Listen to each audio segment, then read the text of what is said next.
I'm delighted to have you as part of this community. Welcome, welcome, welcome. Welcome, friends, to our video dedicated to Ákos chronicler. Let's dive right in and uncover its wonders. Ákos from the kindred Ákos, better known as Magister Ákos, was a Hungarian cleric and chronicler in the 13th century. He is the author of the Gesta Stephani V, which is a redaction, interpolation and extraction of the Hungarian national chronicle. In this section, we'll be shedding light on life and career and its impact on our understanding of the subject. He was a member of the gens clan Ákos as the son of Matthew. He had two brothers, Philip, who served as Ispan of Gma 1244, then Veszprém counties 1247, and Derek, who governed Jaya County in 1257. Possibly Ákos, who entered ecclesiastical career, was the youngest brother among three of them. It is possible that Ákos raised in the court of Koloman of Galicia Lodomeria, a younger son of Andrew I of Hungary. Probably he studied abroad, as his work proves that he had an excellent knowledge of the canon law of the Catholic Church and its reference method.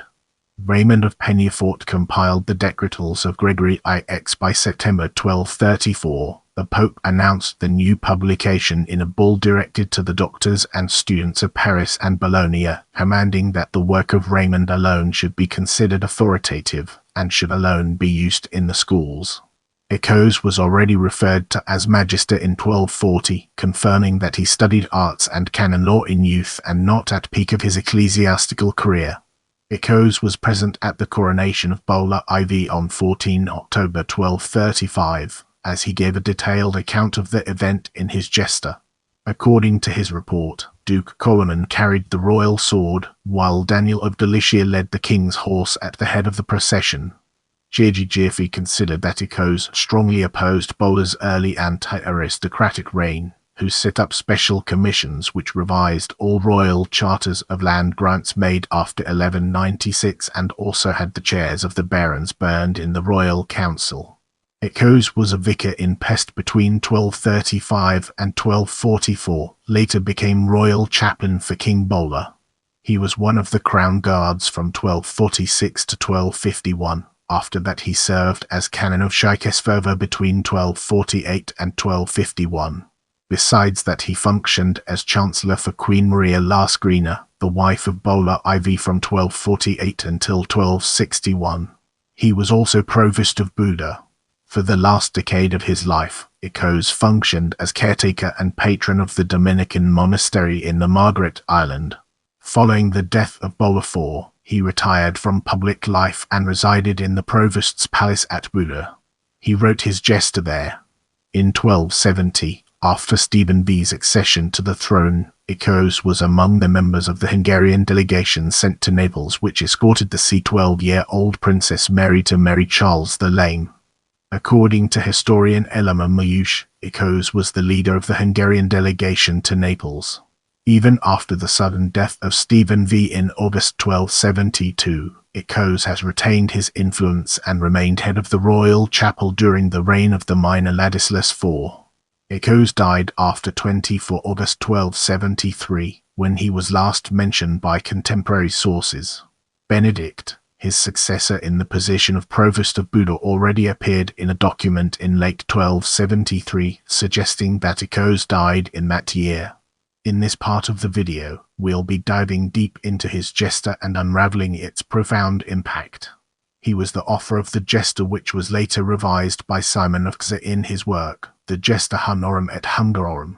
In historiography, Ákos was first identified as the author of the Gesta from King Stephen V's age by medievalist Gesta in 1948, while previously Duapola and Sondor Dominovki had already referred to an unidentified chronicler between the ages of Anonymous and Simon of Gza, whose some texts were preserved by the 14th chronicle composition. Ákos' work was preceded by a compilator from the Urs.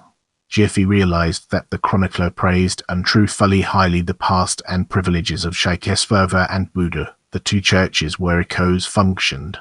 Ákos' chronicle was mostly based on the so-called ancient Gesta, which had lost by today.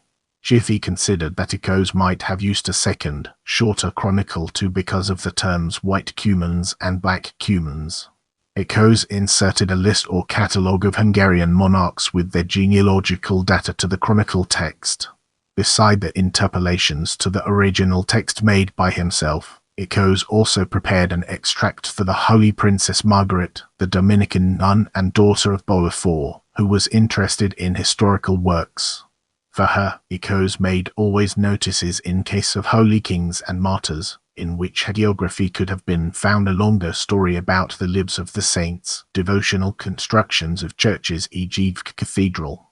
The writing of the extract resulted in the subsequent existence of two text versions in the Hungarian chronicle textual traditions, which were expanded in parallel. In the next phase, we'll be immersing ourselves in the realm of purpose and exploring its real-world applications. Regarding the 13th century and his contemporary age, Ákos only added excerpts to the chronicle, without any relevant information. Jiffy argued Ákos was not considered a supporter of the reigning Boa IV, so he could not honestly describe his opinion about the king's reign. Instead, his attention was focused on Hungarian prehistory, since the previous text dealt with the history before St. Stephen to a modest extent. Gyula Krist argued Ákos, in fact, created a prehistory similarly to Anonymous. Ákos preserved several legends such as Lel's Horn myth and Boton's heroism, later also transcribed by the illuminated chronicle, and the Saint Eustace legend with Hungarian motifs and persons, Dukes Gza and Ladislas. Accordingly, they hunting a stag in Vk saw a vision of a burning candle lodged between the stag's antlers. Following that, King Gza built the first cathedral in that place. Krist considered that Ákos invented the Lel's Horn myth in order to offset the heavy defeat of the Hungarians at the Battle of Lechfeld in 955. Ákos' work was aristocratic in its tone, as himself was also a member of a powerful kindred which rose by the 13th century. He prepared the story of 7 chieftains of the Magyars, which can be found in the 14th century chronicle composition as Anonymous Gesta Hungarian was lost until the 18th century. However, Ákos also emphasized that the ancestors of the kindreds of his age actively participated too in the conquest of the Carpathian Basin in late 9th century, and contrary to Anonymous, he did not identify the 7 chieftains with the whole Hungarian nation. Ákos deliberately mixed them with the motif of the 7 mutilated shameful Hungarians, who returned from the disastrous Battle of Lechfeld. Ákos even emphasized that Erpt was the first among equals who had right to march in front during the conquest, referring duty of monarchs preserved from the Scythian heritage, he argued. Ákos emphasized that the kindreds of his age Ákos his own clan, Aba and Gza, not inferior to the royal house. According to Krist, Ákos almost degraded the Erpt dynasty. He considered the various clans chose territories arbitrarily without the need for Erpt's consent after the conquest. During his efforts, Ákos made several anachronistic interpolations. For instance, he inserted degena clauses in the case of Earth-century nobles, even though this term only appears in the charters from the beginning of the 13th century.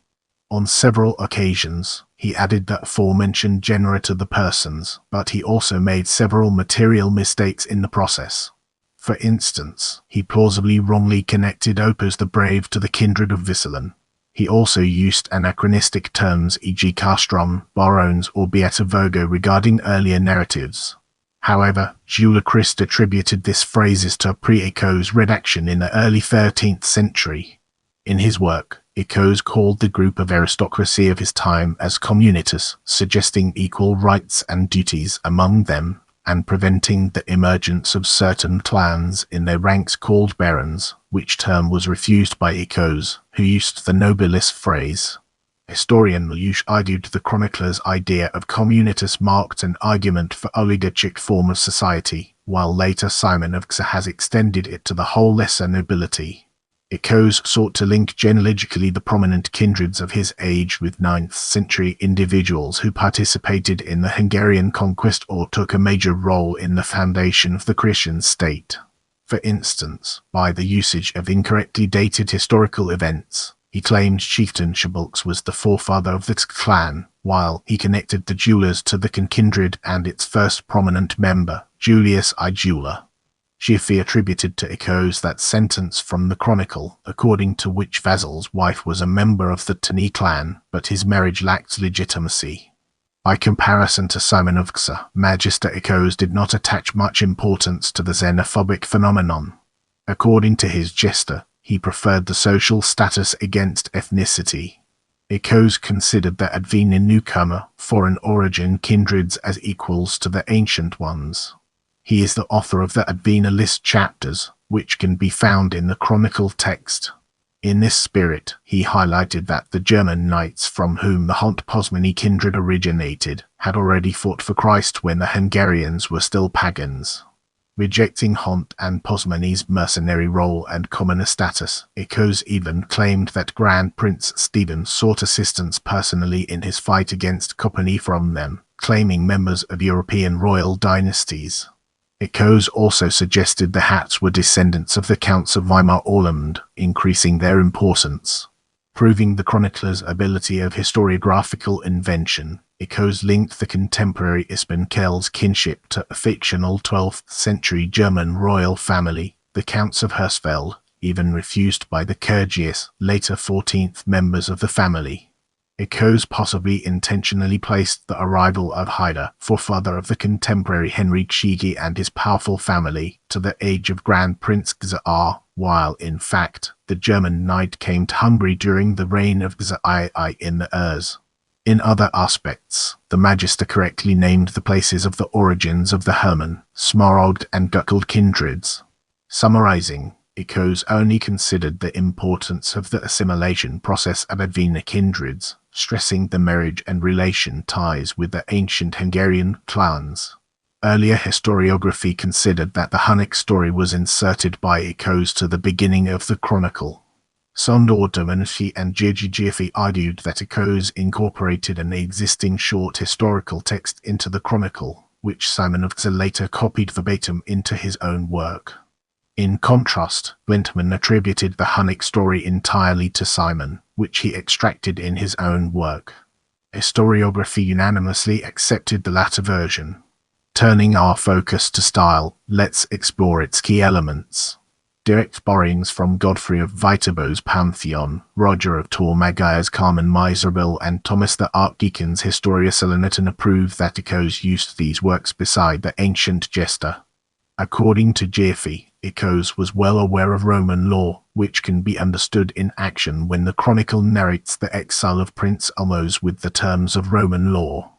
According to literary historian Janos Harf, Ákos' interpolations cannot be classified as stylistically sophisticated passages within the chronicle text. His rhythmic prose is often inconsistent and of poor quality. According to Giaffi, Ákos was the first chronicler who styled the 7 chieftains of the Hungarians as captains. He also referred to Lehel, Bulks, Visalan and Apa as captains when they led their armies. He also styled King Andrew II as Capitanus et Dux Praeficita when the monarch led the Hungarian army during the 5th Crusade. If you enjoyed this video, don't forget to give it a thumbs up and subscribe to my channel.